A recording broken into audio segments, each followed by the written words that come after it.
What I want to talk about is social investment through social impact through green investment. As has been mentioned by Nick and others, we're funded by Big Society Capital. Big Society Capital isn't actually, they keep telling us this, I'm not sure it's quite politically correct to say it, but they don't keep telling us they're not that interested in green. You know, saving the planet from climate change is somebody else's job. Theirs is quite big enough as it is. But what they are interested in is what social impact you can generate from green investment. To be fair, we weren't thinking very much about that until Big Society Capital came along. And so it's been a very interesting journey for us. We were thinking primarily about environmental issues. And actually, we've learned together through this process that green investment can generate very significant social impact.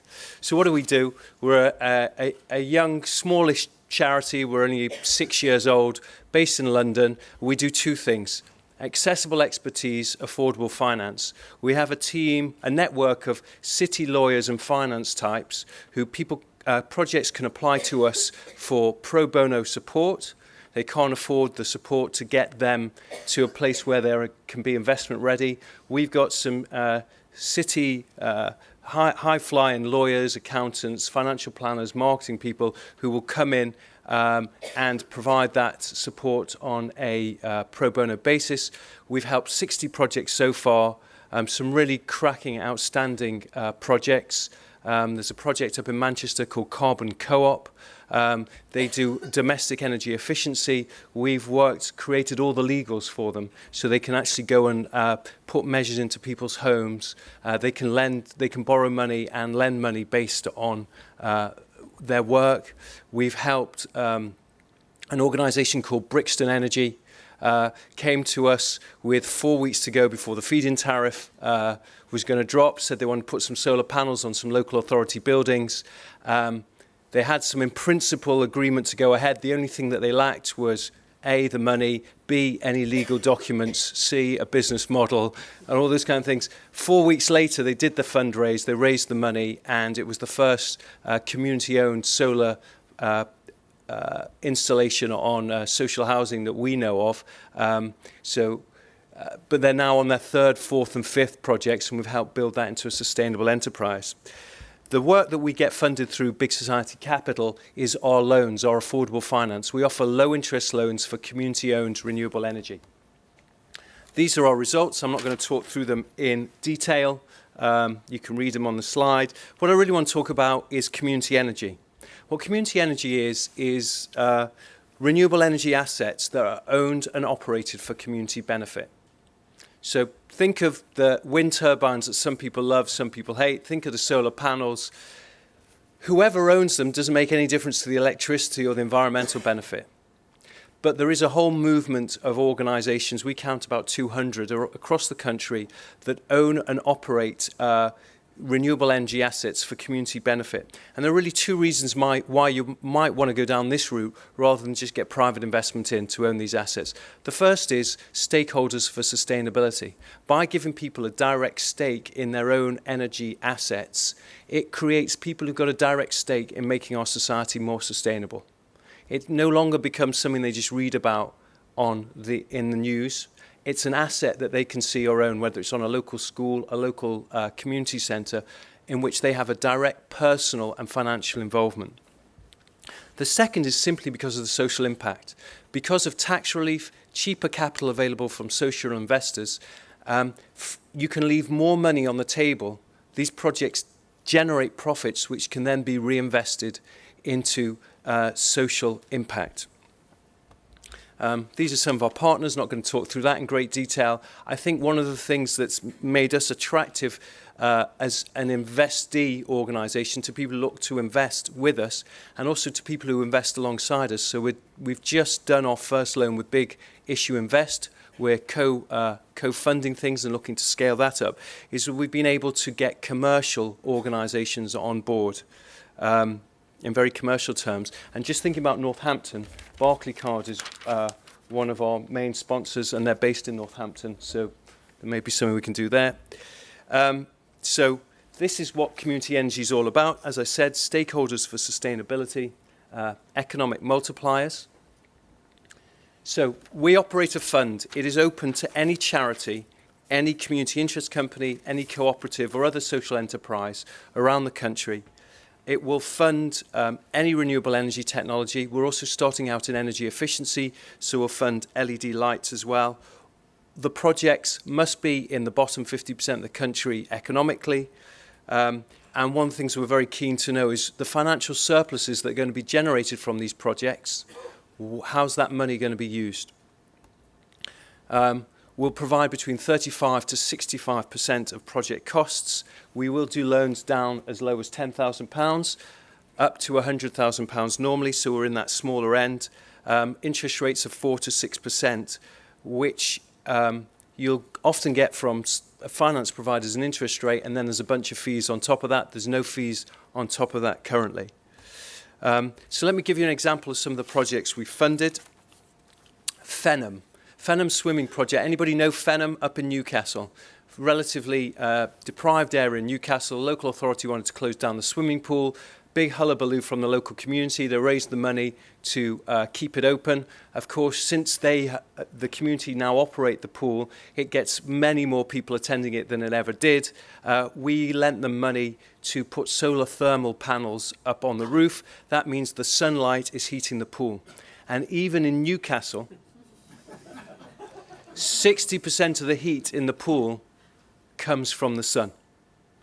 We've set up the loan so that the loan repayments are always less than the benefit that is being received by the organisation to which we lend.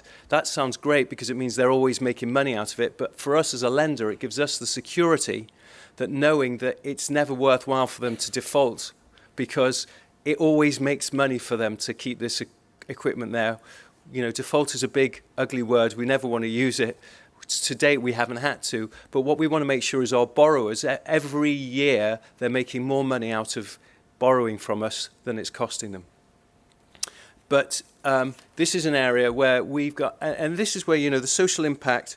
What is the social impact? Well, we could talk about the money that's being generated by the savings and a renewable heat incentive that the pool receives. But much more interesting to us is when you go there, you see the young people who are being given part-time jobs, who are being trained to work in the pool. We had the first young person who has gone through that process at the pool, who's been taken on in a full-time job at another swimming pool somewhere else. You see the makeup of the kids who are taking lessons there. You see the different other populations being served by that. And that's really the social impact we're having. We're not transforming this. We're just making them a little bit more financially stable by creating a kind of additional annuity revenue that comes in every year through basically reducing their running costs. Here's a project down in Cornwall. Again, swimming pool. And I would say, as well as swimming pools, we've done 3 projects on schools. We've funded 5 or 6 community cooperatives. We've also funded 3 projects that directly help people reducing fuel poverty. So those are our 4 categories: schools, fuel poverty, community cooperatives, and community centres. Local authority was going to close it down. Big hullabaloo again. Then the local authority, to their credit, said to the community, okay, if you want to keep this centre open, what you have to do is demonstrate to us you can run it yourself. We will continue to put money in, but we're not going to allow it to just run at a loss. So the local community has taken over this asset. They've done some very simple things that the local authority never did. For example, the pool is so deep there that you need, by law, 2 lifeguards. 2 lifeguards means twice the cost of keeping the pool open. What did the pool do? The community group, they bought some Perspex blocks to go at the bottom of the pool. So the pool is no longer as deep as it physically is. They've reduced the depth of the pool. Therefore, they need 1 lifeguard. Therefore, they can afford to keep the pool open. They wrote to their community and said, when would you like the pool to be open? Turns out the pool needed to be open at hours when local authority employees didn't want to work. So they've worked out a way of people going in and signing off for themselves on the liability of being in there, but now the pool is open when people want to swim. So they've made the pool more self-sufficient financially. What we've paid for is a biomass boiler. The savings from that boiler are 10 to 20% of the operating costs. And without that, the business plan doesn't work. And that's where a really strong social impact, putting that boiler in, is helping keep a leisure centre open, it's protecting 4 jobs, and the 700 or 800 kids have got somewhere to swim. So that is what we mean by achieving social impact through green investment. And I think that's why Big Society Capital are interested, because we actually are delivering both. The thing that's not so important, which is saving the planet from climate change, and the thing that is important, which is achieving social impact. But it's important that we actually deliver the returns we've set out to achieve. So there are 3 triple bottom line. We've all heard that expression, triple bottom line returns, financial, environmental, social. This is from our first 7 projects we did with Big Society Capital. We've got a return of 4.27% on the loans, which is not, the most massive return, but when you look, we're the senior lender and we have a loan to value of around 40%, that means there's 60% of equity ahead of us as a lender, there's 60% of losses before we lose our money. We've got a really good debt service coverage ratio. At the moment, touching wood or anything, we've not had any defaults. But it's being able to address those financial issues thoroughly that makes an entity an investable entity. You've got to address the issues. What are the risks? How are you addressing them? And you've got to be able to report back on them objectively. Environmentally, for every pound we loan out, we get 16.2 kilograms of CO2 reduced. And then in terms of the social impact, what we do is we look at the lifetime revenues of the projects that we're funding. We deduct from that the financing costs, and we deduct from that the operating costs. And what we're left with is £4.50 for every pound we've lent out. So that is a very powerful generator of social impact, because that £4.50 is being used in all sorts of great, wonderful ways. Some of it's being reinvested into more environmental initiatives. Some of it's being used to reduce fuel poverty. But a lot of it is just being used to help make social enterprises and charities more financially stable. We're just about to do a load more projects. If all of those go through, we'll have invested about £500,000 to support 11 projects. Those £500,000 of loans will generate £2.25 million of surplus revenue. And that's without inflation. So that's in real terms. Success factors. I was thinking about this, whether people here wanted to hear from me about how you get money to borrow money from me, or how you go and get money from Big Society Capital. So both of those questions may be on people's minds. I'm going to talk about why we think we've got investment, but that might help you come to us. It might help you, go to people like Big Society Capital or other social investors. Plain vanilla, simple.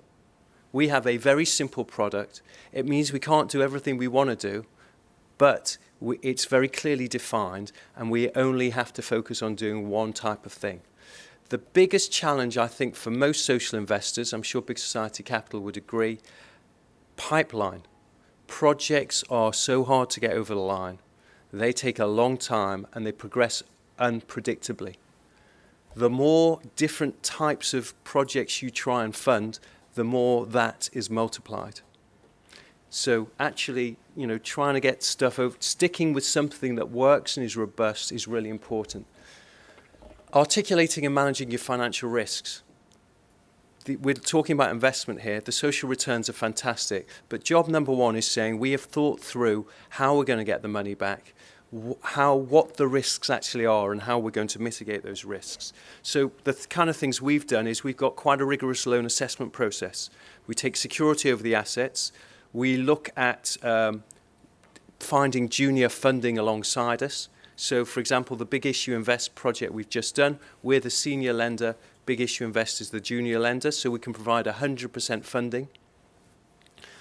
We put up additional cash collateral against the value of the assets, so that to give extra comfort to our lenders, and then a certain amount of diversification in terms of having different types of projects in different areas.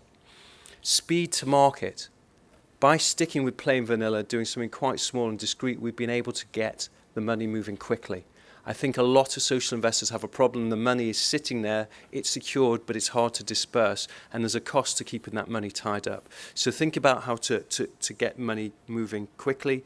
I think one of the reasons we've been quite successful is quite easy to communicate what we do. Solar panels on the roof of the swimming pool, Fenham swimming project. I think Nick mentioned it in his talk. It's on the front page of the Big Society Capital website. The Prime Minister, when he gave his address at the G8 Social Impact Investment Summit, started off by talking about our project. Unfortunately, didn't mention us. But, you know, the pool, it's quite easy to talk about. So think about communication. And then finally, corporate partnerships. Being able to bring the private sector in rather than relying solely on social investment or public funding, I think it just enhances a profile, big differentiator. And the way we do it is, in effect, our capital is provided by Big Society Capital, but the cost of getting the money out the door is provided by our corporate donors. Okay? But what they get out of it, Big Society Capital get their repayment. What British Airways get is a plaque with Linford Christie and a bunch of kids to put on their website. So next time you're flying with BA.com and they ask you for a donation, you know that that money's going to do environmental projects and keep swimming pools open. Okay, so it's being able to build those partnerships as well, I think, adds credibility. I'm 2 minutes over. We have more money to deploy. As I say, we have not done anything in the West Midlands. We've got some projects in the North East. We've done Northern Ireland. We're doing London, we've done the South Coast, we've done the South West. Please come bring us projects and we'll see what we can do to help.